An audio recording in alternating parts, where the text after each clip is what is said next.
ইয়াত এটা মাঘ মেলাত হয়। আৰু নিশ্চয় ইয়াত 8 তাৰিখলৈকে এসপ্তাহ আয়োজন কৰা হৈছে। আৰু ইয়াত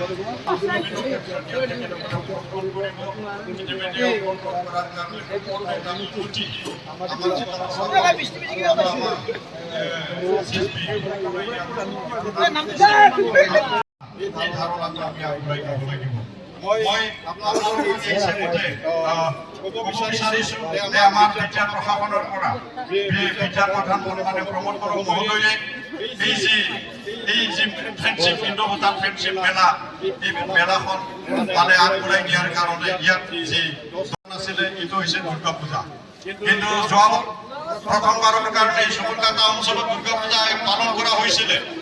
মই যেতিয়া প্ৰথমবাৰ ইয়াত আহি মই সুধিছিলোঁ আয়োজক কমিটি, কাৰণ আমি জানো ইয়াত মানে আমাৰ চৰকাৰে আছে দুৰ্গা পূজা 104 বছৰীয়া উদযাপন কৰা হৈছে, 105 বছৰীয়া দুৰ্গা পূজা ইয়াত উদযাপন কৰা হৈছে।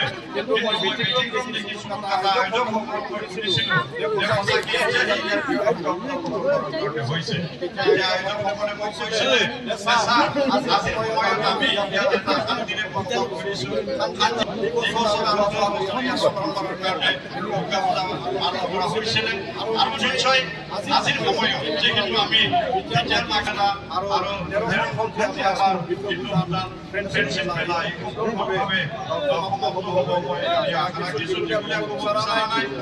আজিৰ সময়ত আমি দেখিছোঁ যিহেতু মেলা, এই মেলাক আমি ভালকৈ আগুৱাই নি আমি নিশ্চয়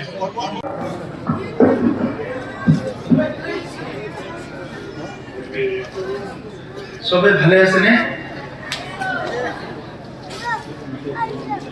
যোৱা বছৰ বতৰটো অলপ ঠাণ্ডা আছিলে, এইবাৰ বতৰটো অলপ গৰম হ'ল। তো যিয়ে নহওক, আমাৰ অসমৰ জাতীয় জীৱনৰ এটি সকলোৰে আপোন আমাৰ এটা সাংস্কৃতিক ভোগালী বিহু। এই ভোগালী বিহুৰ লগত সংগতি ৰাখি আপোনালোকে মাঘ মেলা উদযাপন কৰি আহিছে। এই মাঘ মেলাত উপস্থিত হোৱা আমাৰ সকলো দাদাসকল, ভাইসকল, বাইদেউসকল, ভনীসকল সকলোলৈ মই ভোগালী বিহুৰ আৰু ইংৰাজী নতুন বছৰ চলি আছে, আৰম্ভণি মাহ, ইয়াৰ শুভেচ্ছা জনাইছোঁ। মই ভগৱানৰ ওচৰত প্ৰাৰ্থনা কৰিছোঁ আপোনালোক সকলোৱে আহি থকা বছৰ সম্প্ৰীতি, সুস্থ শৰীৰ আৰু মন লৈ আগবাঢ়ি যাব পাৰে, ইয়াৰ কাৰণে ভগৱানৰ ওচৰত প্ৰাৰ্থনা কৰিছোঁ। আজি আমাৰ মাজত উপস্থিত আছে আমাৰ এই সমষ্টিৰে MCLA আৰু আমাৰ BTRৰ অধ্যক্ষ কাতিৰাম বড়ো ডাঙৰীয়া। আমাৰ মাজত উপস্থিত আছে আমাৰ অকল সুবনকাটা বুলি নকওঁ, মই BTR অঞ্চলৰে এজন সুসন্তান, মোৰ জ্যেষ্ঠ ভাতৃ, আমাৰ সকলোৰে শ্ৰদ্ধাৰ অসম পুলিচৰ এজন উচ্চ বিষয়া হিচাপে দায়িত্ব লৈ অৱসৰ ল'লে আৰু বৰ্তমান অসমৰ সৰ্বোচ্চ এটা পদ তেখেতে পাবলৈ সক্ষম হৈছে। তেখেতৰ সুকৰ্মৰ কাৰণে অসমৰ APSCৰ চেয়াৰমেন দেৱৰাজ উপাধ্যায় ডাঙৰীয়া। ইয়াত উপস্থিত আছে আমাৰ প্ৰাক্তন MCLA তথা EM বনমালী বড়ো ডাঙৰীয়া, আমাৰ তামোলপুৰৰ প্ৰাক্তন বিধায়ক সন্দীপ বসুমতাৰী ডাঙৰীয়া, গোৰ্খা কাউন্সিলৰ ভাইচ চেয়াৰমেন আমাৰ সকলোৰে শ্ৰদ্ধাৰ ৰাম দাহাল দাদা, ইয়াত উপস্থিত থকা আমাৰ কমিটিৰ সভাপতি, সম্পাদক আৰু জ্যেষ্ঠসকল, বিভিন্ন দল সংগঠনৰ নেতৃবৃন্দ, সুবনকাটা অঞ্চলৰ শিক্ষাগুৰুসকল, মই সকলোলৈ ধন্যবাদ জনাইছোঁ। আপোনালোকে আহি এই আমাৰ উদযাপনটো সফল কৰিবলৈ সকলো অংশগ্ৰহণ কৰিছে। আমাৰ ভূটান পাহাৰৰ ওচৰত আৰু অসমৰ উত্তৰ দিশত আৰু বড়োলেণ্ডৰ এটি ঠিক মাছ অঞ্চলতে এটি সুন্দৰ অঞ্চল, এই সুবনকাটা অঞ্চলত পৰম্পৰাগতভাৱে আপোনালোকে আমাৰ মাঘ বিহুটো উদযাপন কৰি আহিছে আৰু যোৱা বছৰ মই আপোনালোকে মাতিছিলে মই আহিছিলোঁ আৰু সেই সময়ত আহি পেলাই মই যিটো দেখিলোঁ তেতিয়া মই অনুভৱ কৰিছিলোঁ যে এই উৎসৱটো আৰু অলপ ভালকৈ আমি আয়োজন কৰিব লাগিব। এই উৎসৱত মাঘ আমাৰ তিনিটা বিহুৰ ভিতৰত যিটো ভোগালী বিহু বুলি কোৱা হয়, মাঘ বিহু আৰু আমি বড়োসকলে দমাচি বুলি কওঁ, মাঘ দমাচি।